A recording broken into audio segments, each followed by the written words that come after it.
To tell you about our mission. It has been a carry through from our last strategic plan. We just also developed a new strategic plan, and this has actually stuck for many years. Our mission is to educate, inspire, and empower our diverse learners to shape their futures, to accomplish their dreams, and to contribute positively to our local and global communities.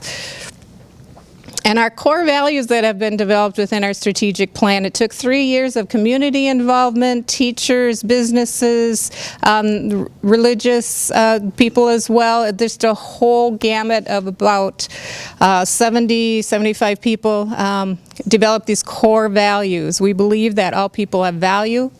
Value and respecting differences strengthens the individual and the community. People thrive when they feel connected, supported, and affirmed. Everyone can learn. Hope inspires and empowers. Lifelong learning is essential for personal growth, and change is an opportunity for growth. So us as a school board, that's what we live by every day, and we recite those at the beginning of each of our board meetings to make sure that everybody understands that that's what we're living by. So again, I'm calling the meeting to order, and the long-term purpose is to educate, inspire, and empower. And we'd like to collaboratively develop strategies with you to make sure that you understand what we're presenting tonight. Again, if you have questions, participating in the discussion, and just again having this casual and very open and being a discussion back and forth. These are our school board protocols. Next, I'd like to have the board members quickly just introduce themselves and say where you're from, and then next we'll have the legislators just each introduce yourself, what you're running for your district, and any quick thing you can tell us in 1 minute. So, Sue, we'll start with you. My name is Sue Farber, and I've been on the school board for almost 8 years now, and I am elected at large, and I represent the entire district from north to south, east to west, and I've enjoyed every minute of it. I'm Janelle Henry. I've been on the board for 8 years, over a 10-year period of time. I had a couple years off. I live over in Albertville, and I am elected at large, so represent the whole district. Does this work? I don't know. It doesn't sound, it's not work. They're making us use it. It's going on here to help. Good evening, my name's Holly Thompson, and I am a school board member at large and represent the whole district. I am finishing out my first term, and I am a resident of Zimmerman. Jane Bunting, this is my second year on the board. I am from Rogers, and I represent the entire district. Hi, I'm Tony Walter. I'm on my second year on the board, and I am an at-large director for the entire school district, Zimmerman, Rogers, Elk River, and I'm having a great time. It's a lot of fun, and we're glad you guys are here. Finishing my second year on the school board, and I represent the north end of the district, and I live in Livonia Township. I'm Paul Perovich. I am the DFL-endorsed Senate candidate for this district. I live in Big Lake with my family. I've got children in the high school there, the middle school, and the Independence Elementary School. I'm retired out of the military. I was retired as a lieutenant colonel from the Air Force, and I also retired from American Airlines 2 years ago, flying as a captain international routes. Schools are number one in my agenda. Absolutely number one. I grew up in an education family. My father retired from Anoka Hennepin District as the principal of Blaine High School. Good evening. My name is Mike Starr. I live in Oak Grove. I'm running because of education. I'm a school teacher, substitute school teacher, former school board member. My wife is a substitute teacher. Sister-in-law is a teacher, niece is a teacher, retired brother-in-law is a teacher. So education is big for me. The payback of the $2.4 billion to our schools are huge right now. I know that this school district is owed approximately $7.8 million in delayed payments, and that's a big issue for me. Mandates that come down from the federal government and the state government to our schools should be paid for. Special education, as a sub-teacher, I know the expense of special ed. As a former school board member, I know the expense of special ed when I get paid enough money for it from the federal or state level. And that'd be one of my top priorities is education when I get down to St. Paul. Thanks for having us here tonight. Hello, I'm State Representative Mary Kiffmeyer, running for State Senate, and I'll break the mold. I'm a registered nurse. So I appreciate the work that the school districts do and the value of education, in particular equity in school funding, making progress on that this year, and also making progress on paying back the school shift, as was done 18 times before. We will certainly see to it that full payment comes back to you again as well, and the extra per pupil money that was also provided enabled Elk River School District in regards to any of your expenses or no strings attached to use as you wanted to. So glad to be here and glad to have the discussion. Thank you. Andy Hillebrecht, the candidate for 35A, which is Ramsey and Anoka, and I actually have kids that go to the Elk River schools, and I was involved with the whole, what do you call it? The strategic plan, thanks, this last time around here. Thanks. Hi, my name is Holly Newman. I'm running for 30A. My kids graduated from Big Lake School, and I went to Monticello Public School. I'm a small business owner, and I believe that to have you need an educated workforce so that businesses can compete economically. Thank you. Hi, I'm David Fitzsimmons, running for House Seat 30B, so it's Otsego and the Wright County portion of Dayton that are in the Elk River School District, along with the north end of Albertville that Janelle mentioned. I live south of Highway 94 in Albertville, and my son is in 9th grade at St. Michael Albertville. And as I was saying to Holly and Jane, his 9th grade team was trounced by Rogers this year. But I'll make sure to not hold that against the district. Thanks. I'm Jim Abler. I'm a current state representative from Anoka. I represent a little corner of Northwest Ramsey, which is part of your district. Our team did beat Rogers this year, so I'm feeling pretty good about that. The 8th graders. I will hold it against them.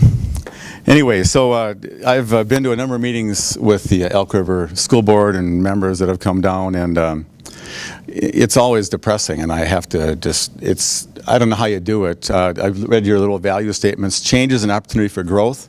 I think you've had enough opportunities and enough changes, and I admire your creativity. I hope your levy's passed. You need the money, and you'll spend it very well. As you spend every dollar, you stretch a dollar further than most districts, especially some that are in the metro. 2 big ones I can think of. And so at least a lot of us understand the challenges, and we're here to be part of the solution. Good evening. My name is Sharon Shimmick. I live in Otsego, and the school kids that live on my street go to school in Rogers, and yes, when they come knocking on my door selling something, we buy, particularly candy bars. So we have done that extra contribution that way. In my career, I have worked as a reporter.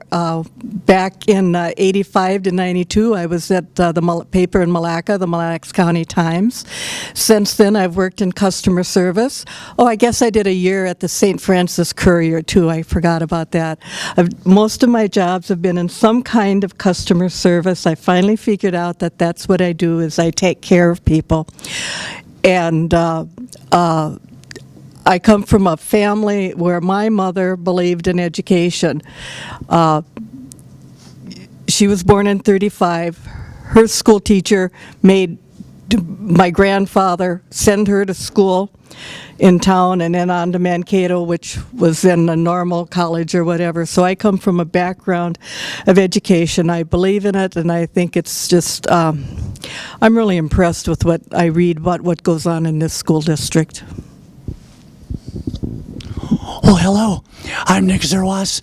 I graduated in Elk River, class of '99 with Shane.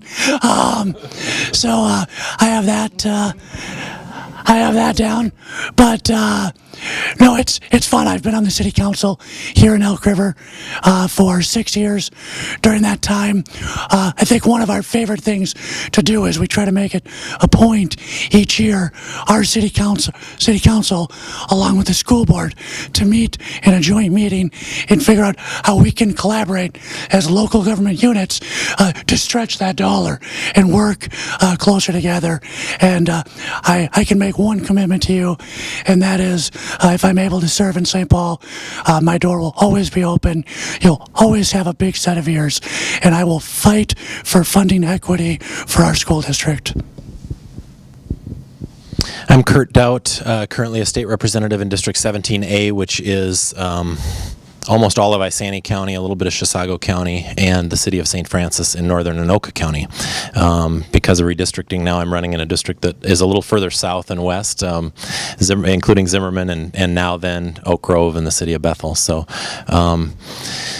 I don't serve on any of the education committees, and I probably represent the very smallest sliver of Elk River School District, but this new district has much more of Elk River in it. So interested in hearing what the challenges are and how we can help be part of the solution as well. Thank you very much. One other quick group I wanted to introduce is our Legislative Action Team, and I think we have some people here. If you can raise your hand.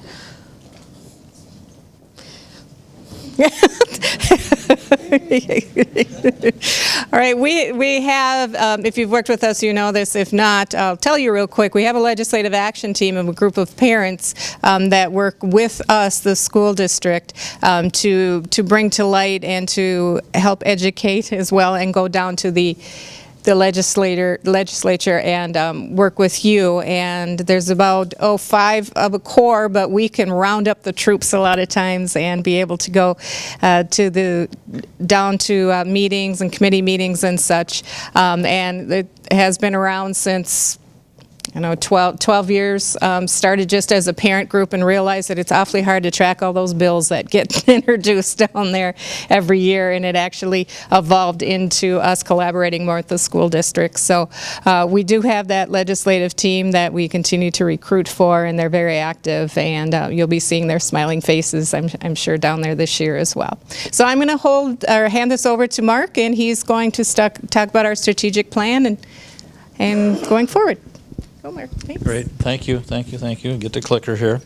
Okay, well, welcome and thanks for being here. As Jolene said, we want to try and keep this as casual as possible with very few guidelines. A couple other people I'd like to introduce, so in case you have questions and they may interject, we have Randy Anderson, who's Director of Business Services here, Rod Barnes, who's with Employee Relations and Human Resources, Jana Hinnenberg, who is our Director of Educational Services, Charlie Blesner here, who is Community Education and in his new role of Community Engagement Officer, Controller, whatever, Director.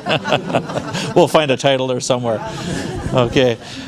You've got a bunch of information in front of you here, and I just want to touch on our strategic plan here real quickly. Oh, let's see. I guess I don't want to yet. First of all, I want to talk a little bit demographically of who we are, so you get a little picture so you're all on the same page. Our district is roughly around 13,000, a little under 13,000 learners from early ed to our graduating seniors. Roughly, the district is about 63,000 people, 175 square miles, and we have roughly around 15, 16 communities in our district. We're the 8th largest district, and we have been one of the fastest growing districts in the state, if not the fastest, over the past 10 years. We have over 2,000 employees, so we're a big operation. We run roughly $130 million budget, which means we burn through about $2.5 million a week, so we're not a small operation. In the last, probably since 2000, we've added over 3,500 students, and that 3,500 is larger than 80% of the districts in the state. So we've had a tremendous growth, and we've had to put up a lot of boxes in this district. We're a high-debt district, which complicates things for us also. Who we are again, our population is becoming more diverse every year. The percentage of our students that are receiving special education services, free and reduced meals, and our our English language learners, that's continually on the rise here, and again puts a squeeze, on our budget. When we talk about education, we talk about cross subsidy. I think, help me, Randy, what about 10, 12 million of unfunded mandates that we have to take out of our general education fund to support those.